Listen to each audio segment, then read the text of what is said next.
Hello everyone, welcome to Khan global studies. बहुत बहुत स्वागत है आप सभी का खान ग्लोबल स्टडीज पे। और आज के इस सेशन पे आज करने वाले हैं हम फिलर्स के सारे प्रीवियस ईयर क्वेश्चंस की शुरुआत। तो प्रीवियस ईयर्स में जितने भी फिलर्स के इंपॉर्टेंट क्वेश्चंस पूछे गए हैं वो सारे के सारे हम कवर करेंगे। चलते हैं हम एक घटते क्रम में, पहले पिछले साल के क्वेश्चंस करेंगे, उसके बाद हम उसी सीक्वेंस में आगे बढ़ेंगे। ठीक है, fillers, fill in the blanks, जिसको हम कहते हैं खाली स्थान, है ना। ये दो तरीके से पूछे जाते हैं आपको, या तो ग्रामर बेस्ड होते हैं या तो वोकैब बेस्ड होते हैं। दो ही तरीके से पूछे जाते हैं।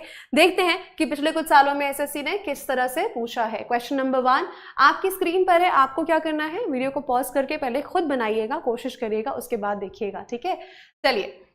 The increasing concerns about climate change point to the need for enhanced efforts towards dash sustained growth। ये क्वेश्चन आया था 2022 में, पिछले ही साल का सवाल है। क्या लिखा है ध्यान से देखिए। The increased concerns about climate change, जो बढ़ते हुए जो चिंता है, जो कंसर्न है, किसके बारे में, क्लाइमेट चेंज के बारे में। ये पॉइंट करती है किस तरफ, पॉइंट टू द नीड, किस जरूरत की तरफ पॉइंट आउट करे कि हमें क्या करना चाहिए। फॉर एनहांस्ड एफर्ट्स, कि हमें अपने प्रयासों को और अच्छा करना चाहिए और इंप्रूव और एनहांस करना चाहिए। टुवर्ड्स, किस तरफ, टुवर्ड्स डैश सस्टेन्ड ग्रोथ, कि हमारी ग्रोथ है वो सस्टेन्ड ग्रोथ हो, बनी रहे, वैसे ही चलती रहे। उसके लिए हमें क्या करना होगा, efforts towards achieving, to achieve, achieved या अचीव। पहली बात तो ये देखिए, ये लिखा हुआ है टुवर्ड्स, जो कि क्या होता है, ये अपने आप में एक प्रेपोजिशन है।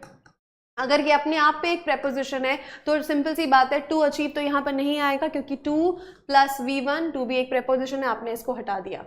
ठीक है, अब हम बात कर रहे हैं पास्ट की, तो बात ही नहीं कर रहे, तो हमने इसको भी हटा दिया कि अचीव्ड जो V2 है, जो पास्ट फॉर्म है, इसको हमने हटा दिया। टुवर्ड्स क्या करने के लिए, तो यहाँ पे हमको चाहिए एक जेरेंड का फॉर्म, और जेरेंड फॉर्म मतलब होता है वर्ब प्लस ING, जो वर्बल नाउन होता है, जेरेंड कहलाता है।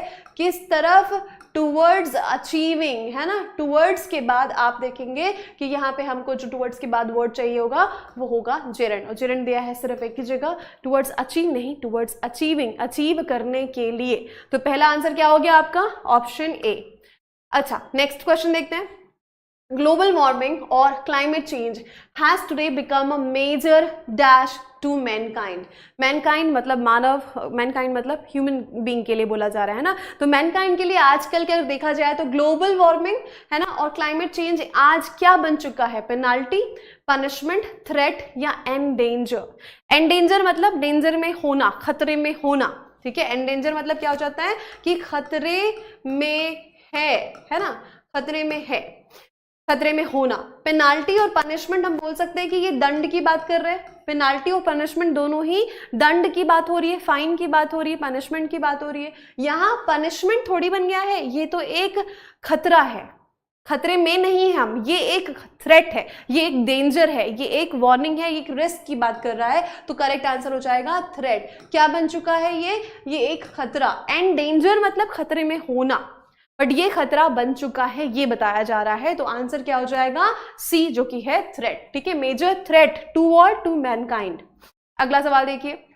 There idea of a holiday dash at a luxury resort, मतलब उनका जो आइडिया है हॉलीडे मनाने का वो क्या है, एट अ लग्जरी रिजॉर्ट। देखो क्या है, is relax, is relaxed, is to relaxing और is relaxing. Their idea of holiday, is तो आएगा, पक्की बात है, इस तो आना। अब इसके बाद में क्या आता है मुझे बताइए। इसके बाद मतलब ये है बी फॉर्म। अभी बी फॉर्म के बाद आप या तो वर्ब का थर्ड फॉर्म या तो वर्ब का फोर्थ फॉर्म, यही लगाते हैं। वर्ब का थर्ड फॉर्म आता है जब सेंटेंस आपको पैसिव में दिया हो, तो पैसिव में तो है नहीं यहाँ पे सेंटेंस, तो आप ये तो हटा दिए, है ना। इसके बाद रिलैक्स आएगा नहीं, क्योंकि इसके बाद मैंने क्या बताया, या तो वर्ब का थर्ड या तो वर्ब का फोर्थ फॉर्म आएगा। तो उसके हिसाब से आंसर क्या हो जाएगा, ये भी हटा दो, ये भी हटा दो, इज रिलैक्सिंग। उनका आइडिया ऑफ हॉलीडे क्या है कि जाना किसी अच्छे होटल में और रिलैक्स करना, क्या करना, अच्छे रिजॉर्ट में जाना, बहुत ही जो लग्जरी हो, लग्जरी मतलब जिसमें सारी सुविधाएं, विलासिता पूर्ण जिसको हम कहते हैं, ठीक है, वहां जाना और रिलैक्स करना, इज रिलैक्सिंग, है ना, is relaxing at a luxury hotel. ठीक है, इज टू रिलैक्स होता तो भी हम बात समझते हैं, इज टू रिलैक्सिंग लिखा है इसीलिए ये बात गलत हो गई, D is the correct answer. She hardly works on weekends, अभी लिखा हुआ है क्वेश्चन टैग वाला, देखो क्वेश्चन लिखा हुआ है, सारे में देख सकते हैं क्वेश्चन टैग है। क्वेश्चन टैग की खास बात क्या होती है, अगर सेंटेंस नेगेटिव है तो क्वेश्चन टैग पॉजिटिव होता है, अगर सेंटेंस पॉजिटिव है तो क्वेश्चन टैग नेगेटिव होता है। ये बेसिक रूल जो हमने पढ़ा हुआ है। बात करते हैं इस सेंटेंस की, तो यहाँ पे लिखा है हार्डली। हार्डली हम कब इस्तेमाल करते हैं, हार्डली बोलना मतलब ना के बराबर, और ना के बराबर मतलब ये हो गया नेगेटिव। अगर ये नेगेटिव है तो आने वाला जो यहाँ पे क्वेश्चन टैग है कैसा होगा, पॉजिटिव होगा। देखो अब देखते हैं वर्ब कौन सा है, टेंस कौन सा है। शी हार्डली वर्क्स, वर्क्स मतलब ये टेंस कौन सा हो गया, ये प्रेजेंट टेंस की बात कर रहा, और ये कौन सा प्रेजेंट है, सिंपल प्रेजेंट है। सिंपल प्रेजेंट के लिए आपके पास में दो ही वर्ब होते हैं, एक होता है डू और एक होता है डज, ठीक है। अब यहां पर क्या आएगा, शी लिखा हुआ है तो डेफिनेटली डू तो होगा नहीं, आ जाएगा डज। क्योंकि ये पहले ही नेगेटिव है तो यहां पर आएगा पॉजिटिव, पॉजिटिव आएगा तो डजन शी को हटा दो, इज शी तो आएगा नहीं, इजंट तो आएगा नहीं, डू या डज में से आएगा तो ये हो जाएगा डज शी। क्या हो जाएगा, डज शी। बात समझ में, लॉजिक क्लियर हुआ एकदम, कि जब आपके पास सेंटेंस पॉजिटिव है तो क्वेश्चन टैग नेगेटिव होता है, और अगर सेंटेंस नेगेटिव है तो क्वेश्चन टैग पॉजिटिव होता है। कौन सा क्वेश्चन टैग लगेगा, सेंटेंस के टेंस पे डिपेंड करता है कौन सा वर्ब आएगा। ठीक, चलिए जी, हमारा आंसर सी हो गया। अगला सवाल, are you looking forward dash Nikhil again. Are you looking forward, ठीक है, लुकिंग फॉरवर्ड मतलब ऐसे फ्रेजेस में से आता है ये, looking forward to, addicted to, prone to, है ना, ये जो सारे शब्द होते हैं, यूज्ड टू, है ना, इनके साथ में आप हमेशा जेरेंड फॉर्म लगाते हैं जो हमने प्रेपोजिशन में पढ़ा हुआ है। तो पहली बात तो टू तो आना ही आना है ना, टू अगर आना ही आना है तो पहले वाले को हटा दो।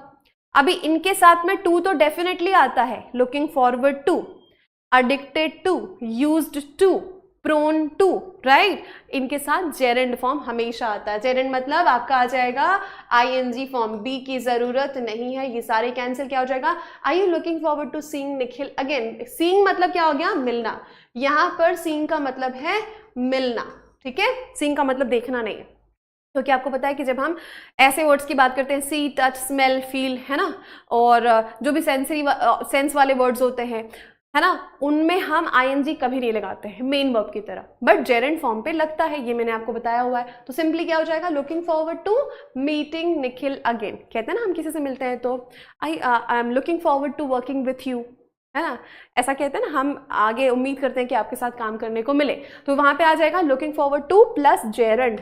ठीक, चलिए जी, this app is a very dash one for online shopping. कैसा है ऐप भाई, कन्वीनियंस है, कॉम्पिटेंसी है, कन्वीनियंट है या केपेबल है। ऐप केपेबल है बोलेंगे, ऐप जो है ये बड़ा अच्छा है, बड़ी सुविधा है इसमें। हम क्या बोलेंगे, कोई ऐप है तो कोई ऐप आपको क्या दे रहा है, बहुत सारी सुविधाएं दे रहा है, तो ऑनलाइन के लिए सारे माध्यम मतलब सारी टाइप्स बता देगा, तो आपको बेसिकली वो क्या प्रोवाइड कर रहा है, वो सुविधा दे रहा है। सुविधा दे रहा है तो सक्षम होना या कॉम्पिटेंसी होना का तो हम पहले दोनों हटा देते हैं। केपेबल होना यानी सक्षम होना, है ना, केपेबल होना यानी क्या होता है, सक्षम होना, हम सक्षम होने की बात ही नहीं कर रहे। कॉम्पिटेंसी मतलब क्या होता है, ये भी सामर्थ्य की बात कर रहा है, ये भी कहीं ना कहीं क्षमता की बात कर रहा है, तो ये भी आपका नहीं होगा। अभी दो बचा ऑप्शन, कन्वीनियंस और convenient. Is a very, very लगा हुआ है, मतलब ये क्या है, ये एडवर्ब है। यहाँ पे क्या आना चाहिए, एडजेक्टिव आना चाहिए, तो एडजेक्टिव इन दोनों में कौन सा है, ये है। कैसे पहचाने, क्योंकि वर्ड्स जो ENCE, ANCE में एंड होते हैं वो आपके नाउन कहलाते हैं। क्या कहलाते हैं, वो आपके नाउन कहलाते हैं, ठीक है। तो यहां पर क्या हो जाएगा, option C is the correct answer, convenient हो जाएगा, वो क्या हो जाएगा, convenient one for online shopping. ठीक है जी, चलिए अगले सवाल पे। हरीश's voice dash in the empty room of their new house. नया घर है और नए घर में अगर आप आवाज बोलेंगे, बात करेंगे तो क्या होती है, वो एको होती है। ठीक है, क्या क्या लिखा हुआ है, ऑप्शन देखिए, रिलैप्स्ड लिखा है, रिवर्टेड लिखा है, रिसाउंडेड लिखा है और रिसॉर्टेड लिखा है। क्या आना चाहिए यहाँ पे, हम बात कर रहे हैं वॉइस की, तो लेना देना किससे होगा, साउंड से होगा। बताइए, हम अगर बात कर रहे हैं वॉइस की तो लेना देना किससे होगा भाई, रिवर्ट करना, रिलैप्स करना, रिसाउंड करना, रिजॉर्ट करना। आंसर हो जाएगा रिसाउंडेड, यहां पर आंसर आएगा रिसाउंडेड। क्या आंसर होगा, रिसाउंडेड, है ना, रिसाउंडेड, जिसको हम कह सकते हैं एको करना, है ना, क्या कर रही है, आवाज जो है वो गूंज रही है। तो सिंपल सी बात है, रिलैप्स करना नहीं होगा, रिवर्ट करना नहीं होगा, रिजॉर्ट टू, रिजॉर्ट यानी कंसल्ट, है ना, कंसल्ट करना, या रिजॉर्ट टू एक होता है कि डिफिकल्ट सिचुएशन है, समझ में नहीं आया क्या करना है, इसलिए ये कर लिया, तो आई रिजॉर्टेड टू दिस, है ना, कंसल्टेड दिस, या ऐसे डिफिकल्ट सिचुएशन में थे कि इसके अलावा कोई ऑप्शन नहीं था तो वही काम कर लिया, ये हो गया। रिवर्ट करना एक होता है आपका जवाब देना, रिप्लाई करना, फिर से कहना, रिवर्ट, है ना, मतलब क्या होता है, फिर से स्टार्ट करना। रिवर्ट एक होता है आपका, री जहां पर आया वो फिर से की बात करेगा, क्या बोलेगा, फिर से की बात करेगा, तो ये हो जाएगा आपका फिर से स्टार्ट करना, है ना, फिर से स्टार्ट करना बोल सकते हैं, क्या करना, स्टार्ट करना, ठीक है। और रिलैप्स का यहाँ पे सेंस बनता नहीं, आपका आंसर क्या हो जाएगा, रीसाउंडेड, क्योंकि हम बात कर रहे हैं वॉइस की, तो वॉइस का लेना देना किससे होगा, वॉइस का लेना देना होगा साउंड से, सिंपल सी बात है। तो हमारा आंसर क्या हो गया, रीसाउंडेड, ठीक है जी। चलिए, बहुत ही बढ़िया। अगला देखो, now after the covid situation has dash, Bangladesh has started air travel services for other countries including India. अभी क्या है, मतलब क्या स्टार्ट किया, क्वेश्चन को समझो। पिलर्स में आपको पहले सेंटेंस को समझना है, जब आप सेंटेंस को समझोगे उसी के हिसाब से आप वर्ड को फिट करोगे, ठीक है। क्या लिखा है, now after the covid situation, अब कोविड-19 सिचुएशन के बाद, बाद बोला जा रहा है मतलब राहत है अभी, डैश हैज लिखा हुआ है, हैज डैश, बांग्लादेश देश हैज स्टार्टेड, उसने स्टार्ट किया है एयर ट्रैवल, क्योंकि कोविड के टाइम पे सब बंद हो गया था तो अब वापस स्टार्ट हुआ है, अभी स्टार्ट किया है तो अदर कंट्रीज के साथ भी इंक्लूडिंग इंडिया। तो अब यहाँ पर क्या आना चाहिए, इंप्रूव्ड, प्रोग्रेस्ड, एडवांस्ड या एनरिच्ड। ध्यान से देखेंगे, एडवांस यानी आगे बढ़ना, प्रोग्रेस करना यानी आगे बढ़ना, तो दोनों का कॉन्टेक्स्ट यहाँ पे नहीं बनता। एडवांस्ड आगे की बात, प्रोग्रेस्ड आगे बढ़ना, प्रगति करना, ये भी आंसर नहीं होगा। इंप्रूव्ड और एनरिच्ड, एनरिच्ड मतलब होता है किसी गुणवत्ता में सुधार लाना, है ना, किसी की गुणवत्ता को और सही करना, गुणवत्ता को सही करना और बेहतर करना, है ना, सही करना या बेहतर करना किसी की क्वालिटी को, तो ये तो नहीं होगा। एनरिच्ड मतलब मेक समबडी और समथिंग रिच इन क्वालिटी, उसको कहते हैं एनरिच्ड। बचा एक ही ऑप्शन कि अब सिचुएशन पहले से बेहतर हुई है, मतलब इंप्रूव हुई है, खराब थी कोविड-19 में बट जैसे ही अब सिचुएशन इंप्रूव हो चुकी है, हैज इंप्रूव्ड, क्या आ जाएगा, ये हो जाएगा बहुत ही सिंपल सा, ये हो जाएगा has improved, Bangladesh has started, ठीक है, सिंपल सी बात। चलिए अगले सवाल पे, you will find it difficult dash but later you will get use to wearing a mask, है ना, पहले पहले हो सकता है दिक्कत हो और बाद में आपको आदत पड़ जाएगी। पहले पहले सोचो हमने मास्क पहनना स्टार्ट किया था तो कैसी सिचुएशन थी कि ऐसा होता था कि एकदम घबराहट सी हो रही है, निकाल दो मास्क, फेंक दो मास्क, सांस लेने में दिक्कत हो रही है ना, बट धीरे धीरे क्या हो गया, क्योंकि वो जरूरी हो गया तो आदत बन गई। You will find it difficult at first, at the first, on first और फर्स्टली। जो करेक्ट फ्रेज होगा वो होगा पहले पहले, मतलब, है ना, यहाँ पर देखो जो पहले पहले की बात करें तो वो होता है फर्स्ट, है ना, स्टार्टिंग में, पहले या स्टार्टिंग में। ये क्या बोला जा रहा है कि शुरुआत में, स्टार्टिंग में आपको दिक्कत होगी। एट द फर्स्ट गलत फ्रेज है, ऑन फर्स्ट भी गलत फ्रेज है, फर्स्टली एडवर्ब की जरूरत है नहीं यहाँ पे, ठीक है। तो you will find it difficult at first मतलब शुरुआत में, बिगिनिंग में, ठीक है। Correct answer A. अच्छा यहाँ पे ऑप्शन में कुछ इधर उधर है ना, ये हो जाएगा, अच्छा ये ए है, ये बी है, ये सी है और ये डी है, ठीक है, ऑप्शन को थोड़ा देख लीजिएगा। अगला देखो, all the guests were shocked at his dash laughter. All the guests were shocked मतलब काफी आश्चर्यचकित हो गए, शॉक्ड हो गए, है ना, एकदम से, किस बात पे, हिज लाफ्टर, उसका लाफ्टर मतलब वो कैसी हंसी होगी सोचिए आप। अनरिकग्नाइज्ड, अनरिकग्नाइज मतलब जिसको हमने पहचाना नहीं, तो ये भी तो बिल्कुल गलत है ना। नॉट आइडेंटिफाइड, नॉट नहीं पहचाना, तो वो गलत हो गया। अनरीस्ट्रेन्ड, अनरिजॉल्व्ड मतलब जिसको रिजॉल्व नहीं किया गया, ऐसी समस्या, ऐसी कोई चीज जिसका सोल्यूशन मिला ही नहीं, अनरिजॉल्व्ड है वो अभी, ठीक है, नहीं मिला, तो ये भी नहीं होगा। अनरिमार्केबल, ये तो रिमार्केबल होगा, रिमार्केबल है ना, नोटिसेबल है ना, ऐसी कोई चीज जो रिमार्केबल है, इंपॉर्टेंट है, नोटिसेबल है। अनरिमार्केबल मतलब ये उल्टा हो गया उसका, नॉट नोटिसेबल, तो ये लाफ्टर तो नोटिसेबल था। कैसा लाफ्टर था, बड़ी जोर से बिना रुका हुआ, हंसते ही जा रहा है, हंसते ही जा रहा है, हंसते ही जा रहा है। रिस्ट्रेन यानी रुकावट, रिस्ट्रेन होना यानी किसी बात पे बाधा डालना, रुकावट डालना, तो ये अनरिस्ट्रेन विदाउट एनी स्टॉप हो जाएगा, विदाउट एनी रिस्ट्रेन, है ना, विदाउट एनी रिस्ट्रेन मतलब बिना किसी रुकावट के, ठीक है। तो कैसा लाफ्टर था, बिना रुके कंटिन्यूसली वो हंस रहा था, ठीक है। तो वो क्या था, उससे सारे के सारे गेस्ट जो है बड़े शॉक्ड हो गए। आंसर हो गया अभी। अगला सवाल देखो, the teacher kept stopping her online lesson dash to check if her studies were following it. अभी क्या किया, टीचर केप्ट स्टॉपिंग हर, कैसे स्टॉप किया, ओकेजनली किया, इनडिफरेंटली किया, इम्पार्शली किया, अनरिस्पॉन्सिवली किया। अनरिस्पॉन्सिवली तो होगा नहीं कि रिस्पॉन्स दिया नहीं, रिस्पॉन्स तो दे ही रही थी वो, है ना, ध्यान तो दे ही रही थी, रिस्पॉन्स तो दे ही रही थी। इम्पार्शली, पार्शल मतलब क्या होता है, बायस्ड होना, पक्षपाती होना। इम्पार्शल मतलब फेयर होना, है ना। तो ये हम पार्शियल और इम्पार्शियल की बात ही नहीं कर रहे हैं यहाँ पे, ध्यान से देखो।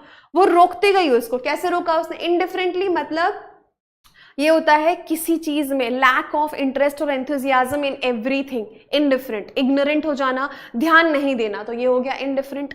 ये भी नहीं आएगा। ओकेजनली मतलब नॉट रेगुलर, है ना, नॉट रेगुलर, या फिर इन इंटरवल्स, क्या हो जाएगा, इन इंटरवल्स, बीच बीच में उसको रोकती रही, ये चेक करने के लिए कि वो पढ़ रही है या नहीं पढ़ रही है। Kept stopping her online lesson occasionally to check if her students were following it, है ना, कि वो फॉलो कर रहे थे या नहीं कर रहे थे, क्योंकि रोक दोगे तो पूछेंगे क्यों रुका भाई, क्यों नहीं आ रहे लेक्चर, है ना। तो क्या हो जाएगा, ओकेजनली मतलब नॉट रेगुलरली बट हाँ छोटे छोटे इंटरवल्स में, है ना, इन इंटरवल्स, तो ये हो जाएगा आंसर। इनडिफरेंटली मतलब क्या होता है, बिल्कुल किसी चीज में ध्यान नहीं देना, इनडिफरेंट होना, कोई फीलिंग किसी के लिए नहीं होना, है ना, कोई फीलिंग ऑफ एक्साइटमेंट या फिर इंटरेस्ट नहीं आना, उसको कहते हैं इनडिफरेंट होना, ठीक है। चलो अगला सवाल देखो, people all over the world are concerned about the human right to live with what? People all over the world मतलब पूरी जहान में, पूरी दुनिया में लोग जो है कंसर्न है, चिंतित है किस बात को लेके, अबाउट द ह्यूमन राइट, मानव अधिकार, to live with poise, delight, dignity, grandeur. Grand शब्द जहां पे आ गया आप उसको मानेंगे वो शानदार के लिए आ रहा है ना, ग्रैंड मतलब बहुत ही शानदार, शानदार लाइफ, ग्रैंड्योर के साथ, शानो शौकत के साथ, नहीं इसकी तो बात ही नहीं हो रही है। डिलाइट यानी होता है आनंद, है ना, ये क्या हो जाएगा, डिलाइट यानी हाँ एकदम आनंद से, मजे से, ठीक है, तो ये आनंद, इसका भी मतलब नहीं है। पॉइज यानी क्या होता है, पॉइज भी एक शालीनता को बताता है। पॉइज क्या बताता है, ग्रेस को बताता है, ग्रेस या फिर शालीनता, है ना, ये क्या हो जाएगा, ग्रेस या शालीनता। इसकी भी बात नहीं कर रहे, हम बात कर रहे हैं डिग्निटी, मर्यादा के साथ रहने के लिए उनको ह्यूमन राइट्स जो है they are seeking for it. People all over the world are concerned about the human right to live with dignity, एक मर्यादा से रहे, एक डिग्निटी से रहे, यहाँ पे करेक्ट वर्ड हो जाएगा आपका डिग्निटी। चलिए भाई अलग दूसरे सवाल पे चलते हैं। I am expected to follow all your instructions, ठीक है, क्या लिखा है, I am expected to follow all your instructions, फिर से क्वेश्चन टैग आ गया। अब यहाँ पे लिखा है एम एक्सपेक्टेड, पहले तो आया है प्रेजेंट है, दूसरा यहाँ पे यूज किया गया एम। तीसरी बात पॉजिटिव है, हाँ जी पॉजिटिव है, क्योंकि यहाँ पे नो नॉट वाले शब्द नहीं है और कोई ऐसा शब्द नहीं जो नेगेटिव हो, ठीक है, तो ये तो है पॉजिटिव, मतलब यहाँ पर जो आएगा वो आएगा नेगेटिव। अब आपको बहुत अच्छे से पता होगा कि एम का, है ना, अगर पॉजिटिव है, अगर m का हम पॉजिटिव बनाते हैं तो वो mi बन जाता है, बट m का अगर हमें नेगेटिव बनाना होता है तो एमेंट नहीं किया जाता है, इसको क्या करते हैं हम, आंट करते हैं, क्या हो जाएगा, ये आंट आई। ये ऑप्शन सिर्फ एक जगह दिया है और वो है आपका ये, mi तो बनेगा ही नहीं, इजेंट की इजेंट यहाँ पे है ही नहीं, इज नहीं तो इस तो आएगा नहीं, तो दोनों हटा दिए। अब यहाँ पे नेगेटिव है, इधर नेगेटिव आना चाहिए क्योंकि ये पॉजिटिव है, तो ये हो जाएगा आंट आई, क्योंकि m का नेगेटिव हम आरंट आई बनाते हैं, ठीक है, आर नॉट, तो कैसा लिखा जाएगा, इस तरह से लिखा जाता है इसको, और ये बनता है एम नॉट का नेगेटिव, ठीक। चलिए जी क्वेश्चन टैग वाले काफी आसान होते हैं वैसे। अगला सवाल देखिए, लिखा है डैश और not, you allow me, I am going to the fair, आप मुझे अलाउ करें या ना करें, मैं तो मेला देखने जा रहा हूँ, ठीक है, फेयर मेला क्योंकि यहाँ पर और दिया हुआ है आपके सामने में ऑलरेडी, और एक ऐसा कंजंक्शन है जिसके साथ एक ही वर्ड फिक्स होता है, कौन सा वाला हो जाएगा, है ना, वैसे इधर भी होता है बट यहाँ पर क्या हो रहा है, यहाँ पर इधर तो ऑप्शन में है नहीं, एक ही चीज ऑप्शन में दी है, वेदर और का पेयर होता है, ये फिक्स्ड कंजंक्शन का पेयर है, कौन सा पेयर है, फिक्स्ड कंजंक्शन का पेयर, सीधी सी बात है, बाकी सब तो आएगा नहीं। अनलेस के साथ और, इफ के साथ और, अंटिल के साथ और कभी नहीं आता, नेवर, ठीक है। तो आंसर क्या हो जाएगा, वेदर और नॉट यू अलाउ मी, आप अलाउ करें चाहे ना करें, मैं तो मेला देखने जा रही, ठीक है, I am going to the fair. तो पहला आंसर हो गया, बिल्कुल सही। अगले पे चलो। They called Mohan a dash because he did not want to go into the dark lane, है ना, डार्क लेन थी, अंधेरी गली थी, बहुत अंधेरा रास्ता, अंधेरी गली, तो उसने, मोहन ने क्या कर दिया, मना किया, he did not want to go, क्योंकि वो जाना नहीं चाहता था, अंधेरा है तो अंधेरे से डर लगता है, डर लगा मतलब क्या है, वो क्या बोलना स्टार्ट किया, दे called Mohan a coward, brave, hero और विलेन। ब्रेव तो बिल्कुल नहीं बोलेंगे, बहादुर तो वो बोलता ही नहीं कि मैं नहीं जाऊंगा, हीरो भी नहीं होगा क्योंकि हीरो मतलब बहादुर, वेलिएंट भी होता है, बहादुर, बहुत बहादुर जिसको होता है उसको कहते हैं वेलिएंट, है ना। तो ये तीनों नहीं आया, ये तीनों है बिल्कुल सिनोनिम्स हो गए एक दूसरे के। यहाँ पे आ जाएगा कावर्ड, डरपोक बुलाया, क्या कावर्ड है ये, अंधेरे से डर रहा है ना, तो यहाँ पे आ जाएगा, सिंपल सी बात है, कावर्ड। सेंटेंस को समझना बहुत इंपॉर्टेंट है। अगला, the latest dash I have bought is a dish washer. The latest dash जो मैंने खरीदा है वो है एक डिश वॉशर, यहीं से सेंटेंस बन जाएगा आपका। डिश वॉशर मतलब एक नई मशीन, एक नया गैजेट, एक नई मशीन, एक नया गैजेट, ठीक है। क्या लिया भाई, कोई गैजेट लिया, ठीक है, या कोई नई मशीन ली, इसको हम क्या बोलेंगे, ठीक है। तो सिंपल सी बात है, अपैरेटस लिखा हुआ है, इम्प्लीमेंट करना किसी को, यानी किसी प्लान को एग्जीक्यूट करना, वैसा बनाना, वैसा रखना, इम्प्लीमेंट करना, इम्प्लाई करना, बिल्कुल नहीं होगा। टूल की बात नहीं कर रहे हैं हम, गैजेट की बात कर रहे हैं। टूल छोटी इसमें चीज में आ गया है ना, कि टूल किट लेकर आओ, टूल मतलब कोई औजार, औजार की नहीं बात कर रहे, टूल मतलब क्या हो जाएगा, औजार, ठीक है, औजार की नहीं बात कर रहे। अपैरेटस भी हम जो यूज करते हैं केमिस्ट्री लैब में ना, जो छोटे छोटे औजार, छोटे छोटे टूल्स होते हैं, अपैरेटस, ये भी नहीं होगा, ये भी नहीं होगा। गैजेट आ जाएगा क्योंकि हम बात कर रहे हैं डिश वॉशर, यहीं पर हिंट मिल गया, डिश वॉशर की बात कर रहे हैं। डिश वॉशर एक मशीन है, मशीन मतलब गैजेट, है ना, सिनोनिम है एक दूसरे के। आंसर हो जाएगा सी, गैजेट। अगला सवाल देखो, लिखा है so dangerous did the weather conditions dash that all mountain roads were closed. अब आप देखो, जब भी एडवर्ब से स्टार्ट होगा स्टेटमेंट, है ना, जब भी किसी एडवर्ब से स्टेटमेंट स्टार्ट होता है तो वहां पर क्या फॉलो करते हैं हम, इन्वर्जन फॉलो करते हैं। बोलो हाँ, पढ़ाया हुआ है आपको मैंने, एडवर्ब्स में इन्वर्जन फॉर्म फॉलो होता है।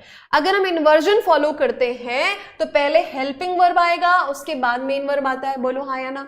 So dangerous did the weather conditions, है ना, डिड आपका हो गया हेल्पिंग वर्ब, वेदर कंडीशंस ये आपका हो गया सब्जेक्ट, ठीक है भाई। अभी यहां पर जरूरत है मेन वर्ब की।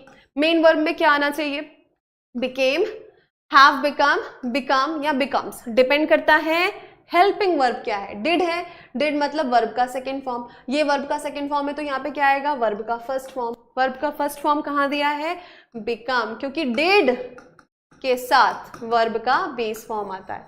क्या आता है, वर्ब का base form. For that matter do के साथ भी और डज के साथ भी, है ना, हम हमेशा वर्ब का बेस फॉर्म लेते हैं कि नहीं, यस। तो बिकेम नहीं होगा, यहां पर गलती होने के चांसेस थी कि आपने देखा अच्छा पास्ट में बिकेम लगा दो, डिड को नोटिस करना था।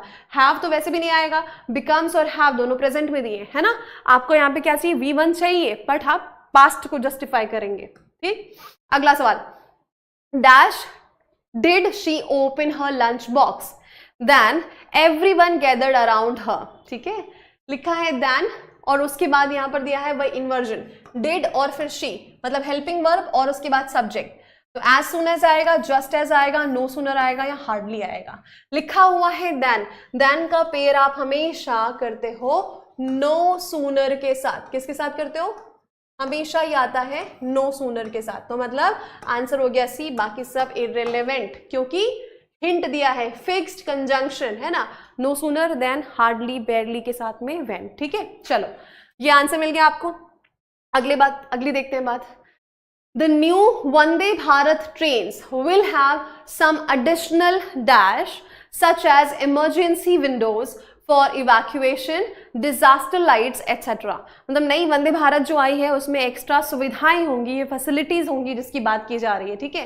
क्या आना चाहिए, सम एडिशनल, एडिशनल के बाद कुछ तो यहाँ पे आएगा, है ना। एडिशनल क्या होगा, एडिशनल लिखा है एडजेक्टिव, ठीक है, यहाँ पे आना चाहिए नाउन, मतलब इस ब्लैंक में आना चाहिए नाउन। टाइप्स होगा, प्रकार की बात नहीं कर रहे। क्वालिटीज पीसेस, पीसेस टुकड़ों की बात नहीं कर रहे हैं, ठीक है। अभी क्वालिटीज और फीचर्स, तो गुण होंगे या फीचर्स होंगे, है ना। क्या हम, कैसे हम कहते हैं ना ये फोन है, अच्छा इस यहाँ ये वॉच है, इस स्मार्ट वॉच में ना काफी अच्छे नए नए क्वालिटीज है नहीं कहते, हम क्या कहते हैं, फीचर्स हैं। नए नए क्या है इसमें, फीचर्स हैं। वैसे ही आप अगर बात करते हैं किसी गैजेट की, किसी टेक्नोलॉजी की, है ना, जैसे ट्रेन में बोल रहे हैं वंदे भारत नई ट्रेन आई है, अब इसमें नए नए क्या है, फीचर्स है ना, क्वालिटी नहीं बोला जाएगा, है ना, ये हम बताएंगे फीचर्स। तो करेक्ट आंसर क्या हो जाएगा, यहां पर हो जाएगा, ठीक है, ये हो जाएगा, नए नए क्या है उसमें, फीचर्स है भाई, ठीक है, यस करेक्ट। अगला सवाल देखो ये हो गया आपका 28 नंबर का क्वेश्चन, ठीक है। Can you arrange for the consignment dash delivered on Monday, question है, कैन से स्टार्ट हो रहा है, ध्यान से देखो। Can you arrange for the consignment, कोई कंसाइनमेंट है, आप क्या मेक श्योर कर सकते हैं कि वो डिलीवर हो कब, मंडे को।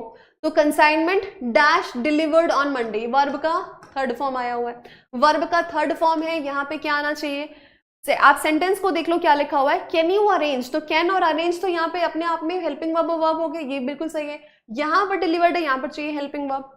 इज डिलीवर्ड, बीइंग डिलीवर्ड, और टू बी डिलीवर्ड या फॉर बीइंग हटा दो, ये वाला बीइंग हटा दो, क्योंकि आईएनजी फॉर्म यहाँ पर हमें चाहिए ही नहीं, ठीक है। Can you arrange for the consignment to be delivered, इसके साथ आएगा B form, B plus V3, मतलब ये हो जाएगा टू बी डिलीवर्ड, है ना, बात समझे। क्या आप मेक श्योर कर सकते हैं कि ये हमें डिलीवर हो जाए, है ना। तो बी डिलीवर्ड इसलिए बोला गया, इसलिए वहां पर इज डिलीवर्ड नहीं आया, इज डिलीवर्ड मतलब डिलीवर्ड हो गया है। To be delivered, to be मतलब जो होने वाला, क्या आप मेक श्योर कर सकते हो कि ये असाइनमेंट हमें मंडे तक, थोड़ी फ्यूचर की बात हो रही है, फिक्स्ड है बट फ्यूचर की बात हो रही है कि मंडे तक डिलीवर हो जाए, इसलिए टू बी आया, इज नहीं आया। इज आता तो क्या होता कि वो डिलीवर्ड हो गया, ठीक है। तो यहाँ पर कौन सा ऑप्शन सही हो गया, सी ऑप्शन बिल्कुल सही। अगला सवाल देखो, work and domestic dash made Kajal short tempered, short tempered मतलब बात बात पे गुस्सा आ जाना, क्या होना, बात बात पे, छोटी छोटी बात पे गुस्सा आ जाना, तो शॉर्ट टेम्पर्ड, टेम्पर्ड बहुत शॉर्ट हो गया कि छोटी छोटी बात में बहुत जल्दी तेज गुस्सा आ जाना, ठीक है। अब क्या है, work and domestic dash, work भी है, काम भी है, घर के भी काम है, ऑफिस के भी काम है, तो क्या है वो, उसकी वजह से work in domestic pressures, work in domestic weights, gravities, forces. क्या हम यहाँ पर फोर्स और ग्रेविटी की बात कर रहे हैं, बिल्कुल नहीं, हम बात कर रहे हैं प्रेशर की, है ना, काफी ज्यादा प्रेशर है, किसका, वर्क का भी और डोमेस्टिक, इस प्रेशर की वजह से बहुत ज्यादा वो अनॉयड, चिड़चिड़ी सी हो गई। जैसे मान लो आपको बहुत सारा पढ़ना है, कम पढ़ाई आपकी ऐसे पाइलअप हो गई, ये चैप्टर भी करना है, वो भी करना है, अभी तो इसका रिविजन भी नहीं हुआ है, अभी तो इतने वर्ड्स भी याद करने हैं, अभी तो मैथ्स का भी ये करना है, तो बहुत सारी चीजें हो जाए और उसमें आपकी मम्मी या दीदी या बहन या भाई आके बोल दे कि हमको ये ला कर दो, फिर आपका क्या हाल होता है वहां पे कि तो मैं पढ़ने बैठा हूँ, पढ़ाई कर रहा हूँ, ये वाला प्रेशर, तो आप क्या हो जाते हैं, चिड़चिड़े, प्रेशर महसूस करने लगते हैं आप, ठीक है। चलो, तो पहला आंसर हो जाएगा ऑब्वियस, कॉमन सेंस। अगले पे चलते हैं, India is formally moving ahead to dash 21 MiG-29 and 12 Sukhoi 30 MKI fighters from Russia along with upgrades of their existing fleets, ठीक है, ठीक है। फ्लीट यानी क्या हो गया, ग्रुप ऑफ एयरक्राफ्ट को बोलते हैं, फ्लीट हो गया, ग्रुप ऑफ शिप्स को बोला जाता है, ग्रुप ऑफ शिप्स को फ्लीट कहते हैं हम, ठीक है। अभी देखो क्या आंसर हो जाएगा यहाँ पे, India is formally moving ahead to dash, to achieve, to advance, moving ahead बोल रहा है तो एडवांस की तो बात ही नहीं बनती, क्योंकि एडवांस मतलब आगे ही बढ़ना होता है, ठीक है, ये हटा दो। टू अचीव, अकम्प्लिश मतलब कुछ कंप्लीट करने की बात नहीं कर रहे, कुछ अचीव करने की बात नहीं कर रहे, हम तो रशिया से वो चीज लेने की बात कर रहे हैं कि हमें का फाइटर जो है, ये चीजें कहाँ से मिलेंगी, फाइटर फ्लीट्स जो है कहाँ से मिलेंगी, हमको ये रशिया से मिलेंगी, तो हम क्या करेंगे, इनको प्रोक्योर करेंगे, है ना। टू ऑब्टेन समथिंग, ये होता है प्राप्त करना, टू ऑब्टेन समथिंग,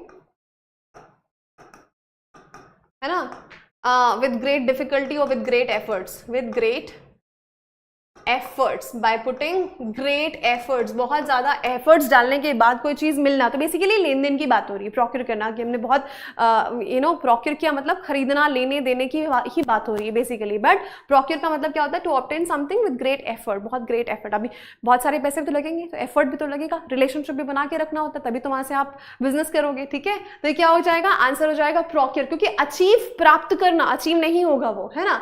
अचीव और प्रोक्योर दोनों में फर्क है। एक जैसे सिनोनिम वाले सिनोनिम जरूर हो सकते हैं, है ना, कुछ वर्ड्स के आप जैसे नाइस, गुड, परफेक्ट, अच्छे शब्द हैं, बट हर जगह हर कोई वर्ड फिट नहीं होता है, हर जगह पे हर वर्ड फिट नहीं होगा।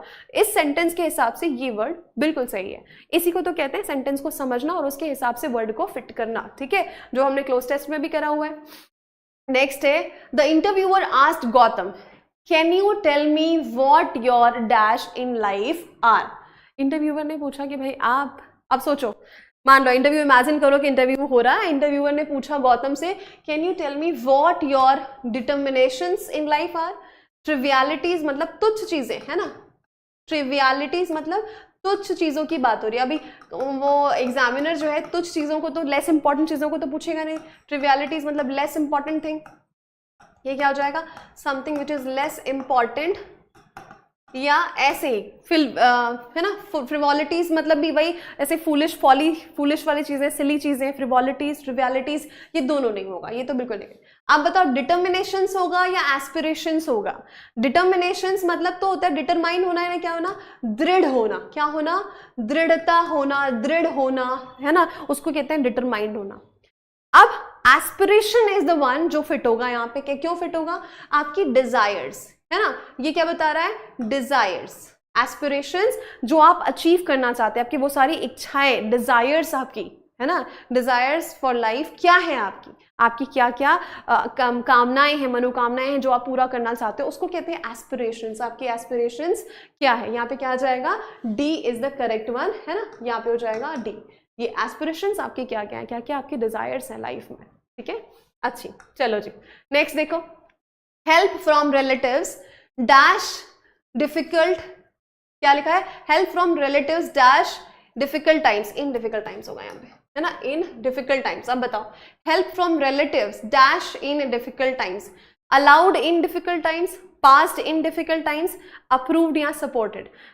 सिंपल सी बात है, डिफिकल्ट टाइम में क्या चाहिए होता है? सपोर्ट चाहिए होता है, सहायता, मदद चाहिए होती है ना। तो यहाँ पर हम अलाउ करने को कैंसिल कर दो, पास करने को कैंसिल कर दो, अप्रूव करना यानी भी अलाउ करना, तो ये दोनों कैंसिल वैसे हुआ। सपोर्ट, मदद, असिस्टेंस की बात कर रहे हैं, साथ देने की बात कर रहे हैं, तो help from relatives, supported, D answer हो जाएगा इन डिफिकल्ट टाइम्स। जो रिलेटिव्स, जो रिश्तेदारों से हमें हेल्प मिली, वो हेल्प जो है हमें डिफिकल्ट टाइम से आगे लेके आई, ठीक है, वो बहुत काम की थी। हेल्प फ्रॉम रिलेटिव्स, सपोर्टेड, उसने सपोर्ट किया हमारे डिफिकल्ट टाइम्स में।